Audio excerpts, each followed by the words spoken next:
কাল 5:10 রেডি হয়ে R15টা নিয়ে বেরিয়ে পড়লাম। আর দেখতে দেখতে পৌঁছে গেলাম স্টেশনে এসে দেখি আমার মামার ট্রেন দাঁড়িয়েছে, তাই তো টিকিটটা কেটে উঠে পড়লাম ট্রেনে। হচ্ছে আমি একা বিরিয়ানি খেতে যাচ্ছি, আমার সাথে আরো 5 জন যাচ্ছে। আর এদিকে দেখো কথা বলতে বলতে ট্রেনটাও ছেড়ে দিল।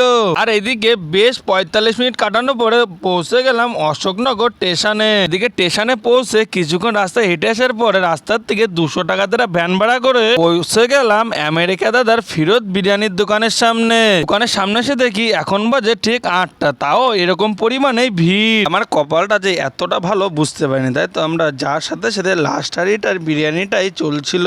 আর কিছুক্ষণ বিরিয়ানি কাটা দেখার পরে আমার সিরিয়াল নাম্বারটা চলে এসেছিল, তাই তো আমরা সবাই মিলে খেতে বসে পড়েছি। আর দেখো দাদার সাথে আমার দেখা হয়নি, তাই বলে বলবো না দাদা খারাপ। সত্যি কথা বলতে দাদার ব্যবহারটা কেমন তাও আমি বলতে পারবো না, কিন্তু একটা জিনিস বুঝলাম বিরিয়ানিটা খেয়ে, বিরিয়ানিটা কতটা টেস্ট